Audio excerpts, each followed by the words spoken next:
Bismillahirrahmanirrahim. Assalamualaikum warahmatullahi wabarakatuh. Izin memperkenalkan diri, nama saya Farhan Effendi, NPM 2070252 dari kelas B mata kuliah Fisika Dasar. Dan saya dari jurusan Teknik Elektro Universitas Siliwangi. Di sini saya akan memaparkan materi tentang osilasi. Yang akan kita bahas itu ada pengertian osilasi, ada frekuensi osilasi, osilasi pegas, dan energi osilasi. Oke, kita langsung saja materi yang pertama, yaitu pengertian osilasi itu sendiri. Osilasi atau getaran adalah gerak bolak-balik di sekitar posisi setimbang. Gerak osilasi adalah gerak menuju ke titik kesetimbangan. Tetapi saat mencapai posisi setimbang, sistem masih memiliki kelebihan energi sehingga melampaui posisi setimbang. Tetapi sistem akan kembali berbalik arah menuju titik setimbang.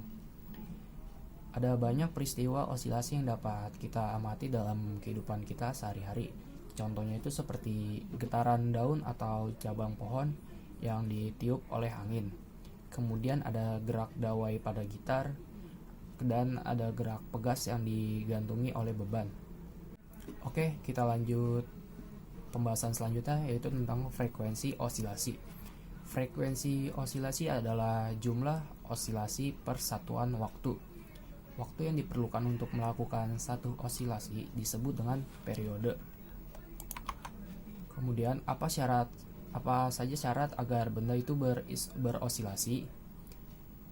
Agar benda ini dapat terwujud, maka saat benda menyimpang dari posisi setimbang, harus ada gaya yang menarik kembali benda ke arah posisi setimbang. Ini berarti pada setiap peristiwa osilasi, arah gaya selalu berlawanan dengan arah simpangan. Bentuk paling sederhana persamaan osilasi yang memenuhi kriteria di atas yaitu F sama dengan min C dikali Y, dengan F adalah gaya yang menarik kembali benda ke posisi setimbang, dan C itu adalah sebuah konstanta, dan Y merupakan simpangan benda dari posisi setimbang. Kemudian pada setiap gerak osilasi, arah gaya selalu berlawanan dengan arah simpangan. Gaya tersebut cenderung menarik kembali benda ke posisi setimbangnya. Pada posisi setimbang ini, gaya neto yang dialami pada benda itu 0. Tetapi ketika balik ke posisi setimbang, benda bergerak melampaui posisi setimbang sehingga ditarik balik ke arah berlawanan. Begitu seterusnya sehingga osilasi berlangsung. Kemudian tanda negatif pada persamaan pertama yang tadi menjamin bahwa arah gaya selalu berlawanan dengan arah simpangan. Dengan demikian, gaya menarik kembali benda ke posisi setimbang. Gaya yang memenuhi persamaan pertama dikenal dengan hukum Hooke. Hukum Hooke pertama kali diterapkan pada gaya pegas, namun selanjutnya diaplikasikan pada semua jenis gaya yang sebanding dengan simpangan tetapi berlawanan arah. Misalkan benda yang berosilasi memiliki massa itu m. Berdasarkan hukum kedua Newton, F sama dengan ma. Maka percepatan benda yang berosilasi memenuhi ma sama dengan min cy, atau a sama dengan min c per m dikali y, dengan a itu percepatan, c konstanta, m itu massa, dan y itu simpangan benda dari posisi setimbang. Kemudian, jika waktu bagi benda melakukan satu osilasi penuh adalah t, atau dalam satuan detik yang dikenal dengan periode osilasi, maka jumlah osilasi per detik itu memenuhi F sama dengan 1 per T. Jumlah osilasi per satuan waktu itu disebut dengan frekuensi. Satuan frekuensi itu adalah osilasi per detik atau 1 per S, dan diberi nama Hertz. Untuk frekuensi yang besar, satuan frekuensi itu sering disingkat dengan singkatan baku seperti kilohertz, megahertz, dan gigahertz. Oke, pertanyaan selanjutnya adalah bagaimanakah hubungan antara frekuensi osilasi dengan sifat-sifat benda yang berosilasi? Karena kita menduga bahwa simpangan benda itu benda yang berosilasi itu memenuhi fungsi sinusoidal, maka kita dapat masukkan fungsi coba-coba berikut ini untuk menyatakan simpangan benda itu, yaitu Y sama dengan A cos omega T ditambah delta 0, dengan A dan delta adalah konstanta, A itu amplitudo, omega itu frekuensi sudut osilasi, dan delta itu merupakan sudut fasa. Kemudian dari asumsi simpangan pada persamaan keempat yang tadi, maka kita dapatkan kecepatan osilasi benda, yaitu V sama dengan dy per dx sama dengan min omega A sin omega T ditambah delta 0, dan percepatan osilasi adalah A sama dengan dv per dt sama dengan min omega kuadrat A cos omega T ditambah delta 0. Kemudian kita substitusikan persamaan 4 dan 6 ke dalam persamaan kedua.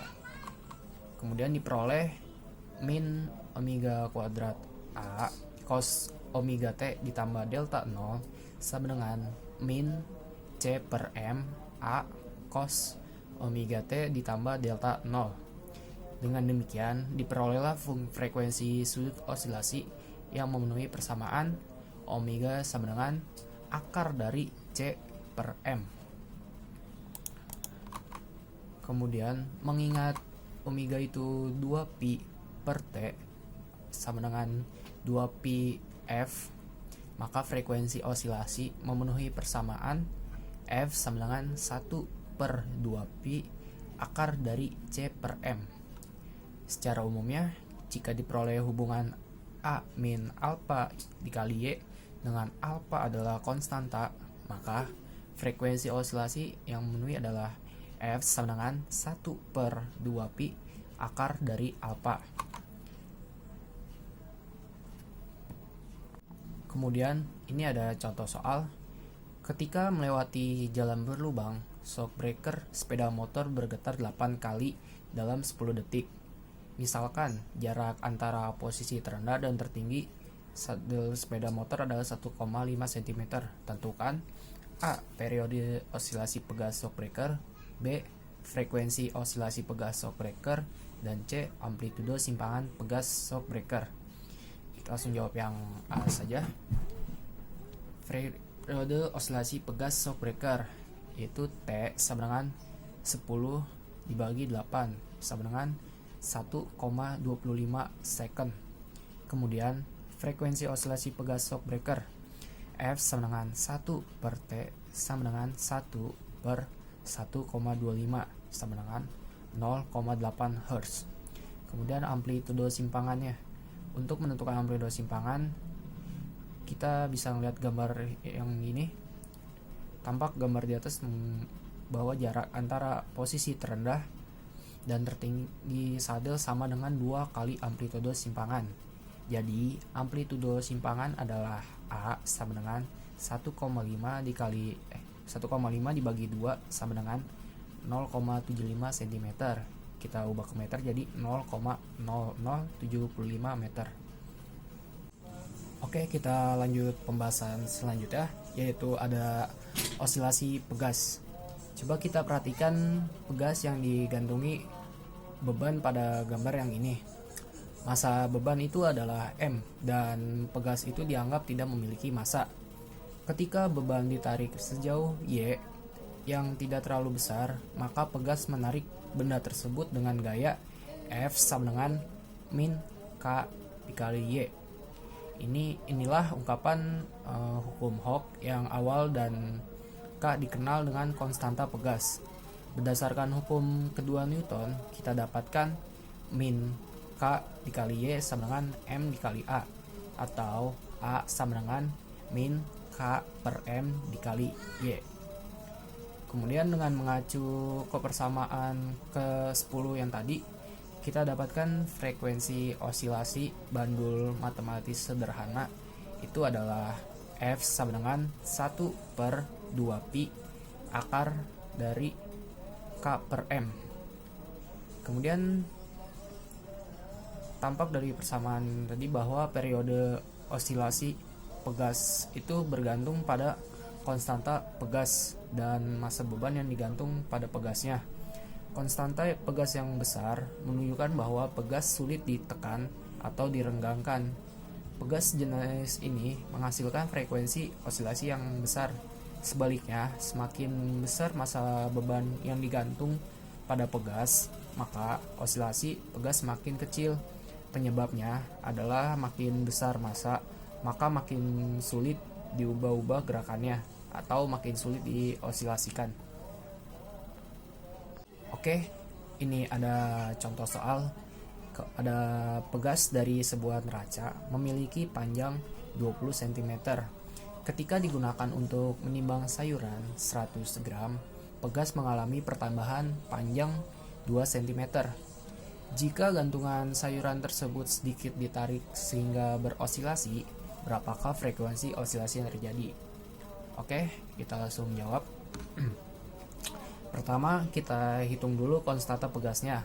Besar gaya yang dialami pegas akibat menahan sayuran itu sama dengan berat sayuran, atau F sama dengan W sayuran sama dengan massa sayuran, G sama dengan 0,1 dikali 10, yaitu dapat 1 Newton. Gaya gravitasi ini setimbang dengan gaya pegas saat pegas menyimpang sejauh tadi 2 cm. Itu kita sama aja dengan 0,02 meter. Dengan demikian Kx sama dengan F atau K dikali 0,02 yaitu sama dengan 1. Dengan demikian konstanta pegas adalah K sama dengan 1 per 0,02, hasilnya 50 Newton per meter. Kemudian frekuensi osilasi yang terjadi jika gantungan sayur sedikit disimpangkan adalah F sama dengan setengah pi akar dari K per M. Kita masukkan nilainya, jadi 1 per 2 dikali 3,14 akar dari 50 per 0,1 dan hasilnya itu 3,5. Oke, kita lanjut pembahasan selanjutnya, itu ada energi osilasi. Benda yang berosilasi itu memiliki dua besaran yang selalu berubah-ubah, yaitu laju dan posisi. Dengan adanya laju, maka benda memiliki energi kinetik atau EK sama dengan setengah mv kuadrat. Kemudian dengan adanya posisi, benda memiliki energi potensial. Dengan demikian, energi total benda yang sedang berosilasi itu di bawah pengaruh gaya konservatif adalah EM sama dengan setengah mv kuadrat ditambah EP atau energi potensial. Bentuk EP bergantung pada jenis gaya yang bekerja, apakah gaya gravitasi atau gaya pegas atau gaya yang lainnya. Kemudian ciri benda yang berosilasi itu adalah yang pertama, pada saat benda itu memiliki laju maksimum Vm, maka energi potensial itu 0. Dengan demikian, Em sama dengan setengah mv m kuadrat ditambah 0, atau Em sama dengan setengah mv m kuadrat. Dengan demikian, persamaan energi benda yang sedang berosilasi pada sembarang laju dan posisi adalah setengah mv kuadrat M sama dengan setengah mv kuadrat ditambah EP. Kemudian yang kedua, ciri benda yang berosilasi itu pada posisi maksimum, laju benda itu 0 dan energi potensial itu memenuhi setengah mv m kuadrat sama dengan 0 ditambah EP M atau EP M sama dengan setengah mv m kuadrat. Oke, ini ada contoh soal selanjutnya. Teman kamu duduk di ayunan yang cukup panjang. Kamu simpangkan posisi temanmu sehingga naik setinggi 20 cm, diukur dari posisi terendah. Ketika dilepas, temanmu berayun 3 kali dalam 1 detik. Massa tubuh temanmu adalah 55 kg. Pertanyaannya, A. Berapa energi osilasi total temanmu? B. Berapa laju maksimum temanmu? Dan C itu berapa ketinggian temanmu saat lajunya sama dengan setengah laju maksimum. Oke, kita langsung jawab. Energi mekanik sama dengan setengah mv kuadrat ditambah mgy. Energi mekanik sama dengan energi potensial maksimum. Ketinggian maksimum temanmu itu tadi 20 cm atau sama dengan 0,2 meter. Dengan demikian EM sama dengan MGY sama dengan, kita masukkan 55 dikali 10. M-nya itu tadi massa, yang tadi masanya dia itu 55 kg, dan kita masukkan gravitasi itu 10, dan Y itu yang tadi ketinggian maksimum dalam meter, jadi 0,2, dan hasilnya itu 110 joule. Jadi energi osilasi total temanmu adalah 110 joule. Kemudian energi kinetik maksimum sama dengan energi total. Jadi setengah mv m kuadrat sama dengan 110 joule, atau setengah dikali 55 dikali Vm kuadrat sama dengan 110, atau Vm kuadrat itu sama dengan 4 dan Vm itu sama dengan 2 meter per second.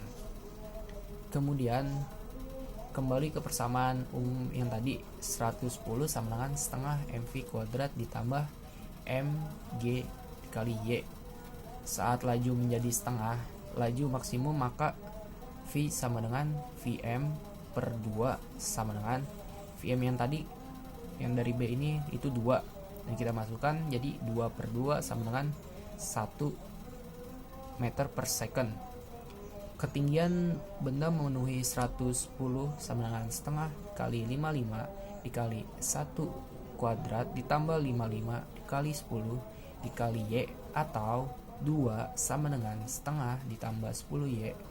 Itu dengan demikian Y sama dengan 3 per 20, itu sama dengan 0,15 meter. Oke, itu saja yang dapat saya sampaikan. Kurang lebihnya mohon maaf. Terima kasih. Wassalamualaikum warahmatullahi wabarakatuh.